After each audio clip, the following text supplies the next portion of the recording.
What is up, guys? Rick Kakis here, and today we have a brand new episode of Fan-Made Exotics, the only series that lets you submit your exotic weapon, armor, ghost shell, or heck, any Destiny exotic idea and have a realistic concept art made for it. Now that's because we partnered with the artists Benjamin Radiman and Michael aka Rageblade, both of which will have their deviant arts linked in the description down below. Now on the docket for today's video is, firstly, we're going to showcase 5 featured concepts that all came from the comment section of last video. And then we're going to talk about some tips for getting selected. Now firstly, however, if you guys enjoy this series and want to see more, please remember to support the video by liking and especially sharing. This series is made possible by people willing to do that. Also, if you're planning to submit an exotic idea, make sure you're doing so on the newest video. If there's a newer video than this one, an annotation will appear right now leading you to it. By the way, if you want to make a submission, all you need to do is make a comment down below, including what your concept would look like for the artist and any perks, especially exotic perks, involved with your creation. Stats are also a good idea. And now let's check out the first featured concept by Rageblade, which is the Pompous Decimus exotic warlock helmet concept by Dredgen Lawyer. This armor piece has a few unique perks. Firstly, with the exotic perk No Man Left Behind. When you revive a teammate, you receive the No Man Left Behind perk for 20 seconds, which gives you an agility, stability, and rate of fire buff. Stacks up to 3 times. Next up, there is a passive perk, Stand Strong. Take less damage while reviving teammates. Now, this is a pretty interesting concept. It definitely has a powerful ability. After you revive a teammate, you get a bonus to stability, rate of fire, and agility. That's no joke, especially with rate of fire, because that's going to increase your killing potential by increasing your damage output. But reviving someone, that doesn't happen too often. Now this, yes, could definitely be abused in a PvP playlist like Trials of Osiris. In fact, because of Trials of Osiris and because you're reviving so much, this would be honestly a little bit much. I would say you have to really scale back the benefits so they're not too egregious in PvP, because otherwise it would just be absurd. Like in Trials, get a revive and then instantly gun down anyone trying to stop you doing so. That's a little bit much. But its place in PvE would also be quite interesting, right?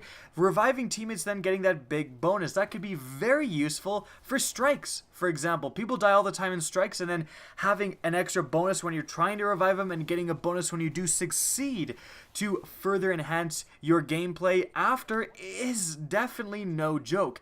It's a very interesting concept and something that definitely needs to be tweaked if it was to be implemented. But again, we're looking at this kind of in the scope of Destiny 1. And Destiny 2, they could completely change how Trials works, especially if they have the revive tokens in Trials where you only get 1 revive, or you can be revived once and then your token goes away. So that would make an exotic like this a lot more feasible. You don't have the revive spam that's going on right now. It's a very interesting idea that I hope Bungie explores further later down the road, because I really do like the idea of getting specific benefits for reviving people, for being a team player. Right now, the only exotic that kind of does that is the Crest of Alpha Lupe, where you can revive people faster.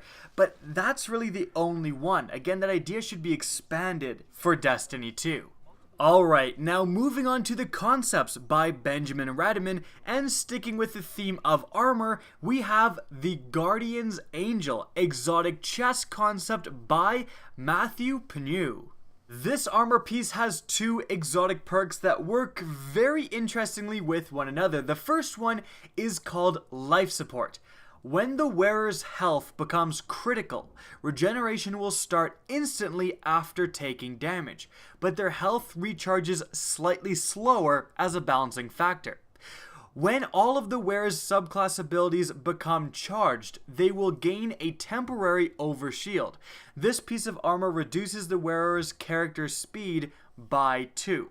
So essentially, when you get to that critical health region, the next time you take damage, you will start regenerating health. You'll still take that damage, but you will also start just regenerating your health, which can definitely get you out of some tricky situations. That seems more like a PvE perk than a PvP perk, just because when you're already critical, bullets are going to keep flying usually. You don't have a chance to get to a corner and start regenerating most of the time.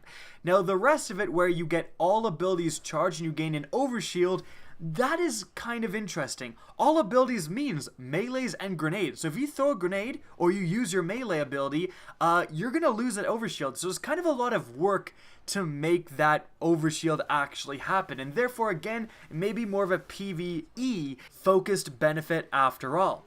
Now, the other exotic perk is called Lifesaver. And this is very interesting.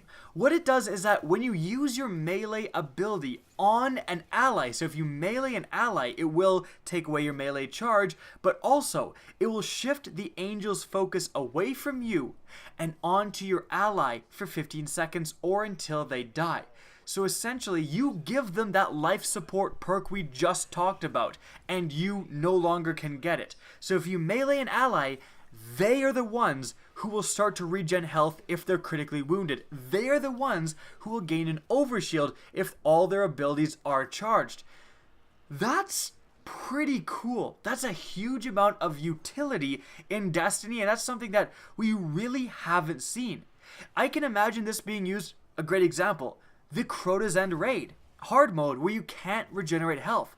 If you have a really low teammate who's like, oh my gosh, I'm about to die, you run over, you melee them, they start regenerating health. That is incredibly useful. You can perform the role essentially as a medic in Destiny, and that's a very unique idea, and it's very cool, and I wonder if Bungie will look at ideas somewhat like this for Destiny 2. In any event, guys, it is time to move on to the Pink Mist, exotic sniper rifle concept by Jeffrey Tolomeo. This weapon, apart from being instantly recognizable, if there was a pink exotic sniper rifle in Destiny, that would be sweet. You whip that thing out and then no one is going to have any doubt for what you're using. But this weapon does have a few unique exotic perks. Firstly, it has the intrinsic perk Hidden Ghost. Enemies beyond a certain range will take increased damage. Now I want to stop right there and say that is a freaking amazing idea for a perk that could be in Destiny 2. Seriously, a sniper rifle perk where after a certain distance they take increased damage from your sniper shots. That would be amazingly useful. Firstly, you could kind of regulate sniper rifles to actually long range. Pretty much everyone in Destiny right now is trying to get the lowest zoom scopes possible on their snipers and quick scoping people and using them in medium ranges. But this perk could give you a bonus for treating your sniper rifle like an actual sniper rifle and sticking to the back and trying to get those long range shots. And that would also be super useful in PvE. You know, going to the very back of an arena where you're fighting a strike boss, for example, and getting a big damage bonus because of it. So I really do hope Bungie takes a look at this as a potential Destiny 2 sniper perk. But moving on, we have the exotic perk, wait for it. Staying scoped in after some time will increase the damage to your next shot up to a damage cap. Now that again is very, very interesting. It's going to reduce, the quick scope, the quick zoom in, drag scope, zoom out gameplay style that most snipers in Destiny are using. You aim down sights, you stay aim down sights, and you're going to get that damage bonus. Now, of course, it is a damage bonus up to a cap, and I think that if it was a damage bonus where you could one-shot body shot people in PvP, that would be ridiculous. But as long as you still make it a two-shot body shot and then one-shot headshot, I think that would be perfectly balanced. And this would then come up a lot more in PvE. Being able to aim down sights, kind of wait for an enemy to spawn, for example, wait for a captain, like a Reaver captain, to spawn and get that one-shot kill with your damage bonus. That could be very useful, especially with that combined with the first perk. If you aim down sights for a while, wait for an enemy to spawn from a long distance away, you're going to get both of those damage benefits and be doing a substantial amount of damage per shot, which could be very, very useful. Moving on from there, we have the Hand of Death, exotic auto rifle concept by RXB MXSXN. So, this is going to have a couple of different exotic perks once again. Firstly, the intrinsic perk Tactical Movement. Move faster while crouching. Reload and stability are gained when 2 or more enemies are nearby. So, that again right there, just going to stop for a sec. Very interesting perk, and again, that has the making of potential new Destiny 2 perks. I like the move faster while crouching. That right now is an exotic perk on the transversive steps for the warlock, an exotic leg armor piece. But I think that could be definitely applied as kind of a normal perk. It actually is kind of useful on the transversive steps. You can, for PvE, for example, you can kind of get through sections that you're not supposed to get through.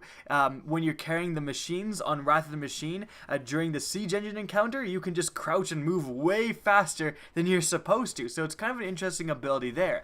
I also like the reload and stability increase for 2 or more enemies nearby.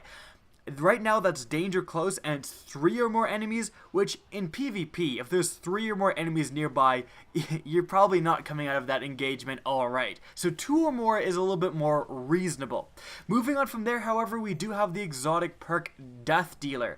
Kills with this weapon return a portion of health to the user and increase precision damage for a short period of time. Stacks up to 3 times. Now I'm going to be quite honest, just getting a kill and increasing your precision damage, that could be a bit much. Now I do say that, and yet there is crowd control in the game. Like, crowd control kind of does the same thing. In fact, it just increases pure damage, not just precision damage, after you get a kill. Reactive reload is in the game too, and those perks are pretty balanced. Like, I don't think anyone's arguing that crowd control is ridiculously overpowered. So maybe there would be room for a perk like this, as long as the damage increase isn't too ridiculous and it doesn't last for too long. Stacks up to 3 times does, make me a little bit worried. However, if you can go on a huge spree, maybe you do deserve some actual benefits from doing so. Now, this would definitely apply, although PvP, it's a little bit worrisome because of PvP, because this is potentially an incredibly powerful ability. If you could increase your precision damage to the point where you're killing in a few shots less than normal, it's going to be absurd. Now, of course, you actually have to get a kill to activate it, and that is a balancing factor, but still, that's pretty good. But in PvE, that also comes up a ton. In PvE, crowd control, since it's so easy to activate and keep getting kills within that window, it's a very powerful perk, and so this would likely be the same, making this auto rifle potentially amazing for clearing out groups of ads. And next up, we have the last exotic concept we're going over today with the Sun Devil's Mantle, exotic cloak concept by Johnny Jew.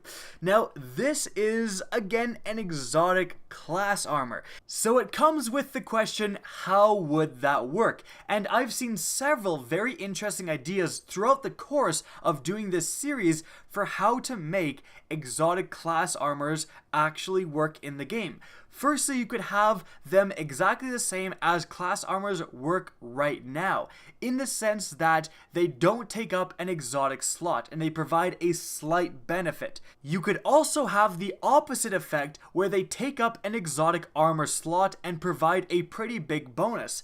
And more recently, we've had the idea where they take up an exotic slot, but one of your choice.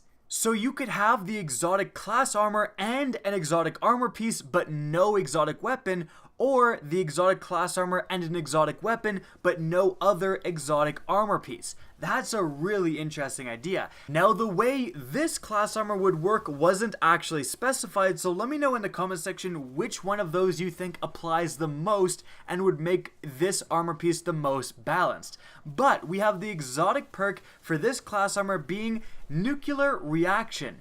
Throwing knives act as boomerangs, allowing you to miss 3 throws. Hitting walls will make you lose the knife, and after 3 misses, you will no longer have the boomerang effect. So, essentially, if you throw it up into the air, it'll reach a certain point, maybe around medium range and just come back to you. Which is obviously great for if you throw it at an enemy and you just miss, you get it back and you get to throw that knife again, essentially take two. It'll also work that if you hit an enemy and you get a precision kill, it will come back right away. So this is kind of like applying the free throwing knife perk that the gunslinger has, where instead of instantly regenerating your knife when you get a precision kill, you just get your knife boomeranging back, and that will let you use a different subclass perk, which can definitely be quite useful. And of course it'll also apply to areas where it wouldn't otherwise apply. You do technically have a chance to throw the knife, hit an enemy, it starts coming back, another enemy walks in that pathway, and you hit another enemy. You can get a 2-for-1 that way. And again, as I said earlier, you could throw and miss an enemy and then get the boomerang effect to make it come back.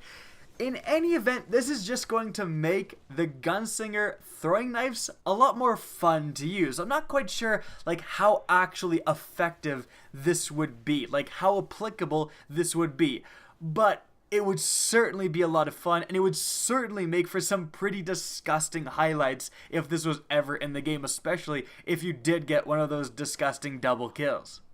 And so guys, that is it for all of the different featured exotic concepts that we're covering today. Now as for some tips for getting selected. Firstly, try to make sure that your idea is balanced. Try to make sure that you're not having an overpowered exotic concept. Getting a kill and instantly getting a huge overshield, for example, would be incredibly overpowered in PvP. Secondly, make sure that your idea is realistic for Destiny. Getting a kill and turning into a dragon is definitely cool, but it's never actually going to be in the game. And thirdly, try to make sure that your idea isn't ridiculously complicated. If you're writing paragraphs and paragraphs explaining what your weapon does, and it would take me 10 minutes just to explain your concept, we can't select you. But lastly, don't be afraid to completely break out of the traditional Destiny norms, and you can think ahead in terms of Destiny 2. Don't be afraid to design SMGs and things related to the Destiny 2 armor and gun system. We will definitely accept those. But also don't be afraid to make, heavy sniper rifles, heavy hand cannons, spears, battle axes, again SMGs, laser rifles. We've had all of that stuff, so don't think you have to stick to what's traditionally in Destiny right now. Guys, that is it for this episode of Fan-Made Exotics. I will see you again in 2 weeks. Now, if you enjoy this series and don't want to miss out on the next episode, be sure to slap that subscribe button and especially press the bell beside subscribe so you're actually notified of new uploads. Now, if you guys want to get in touch with me and keep up to date with the latest channel activity, the best way is to follow me on Twitter at RickCacus. That's linked in the description down below, as is my Twitch channel, which you can also follow. Again, I hope you enjoyed the video, and as always, have a good day.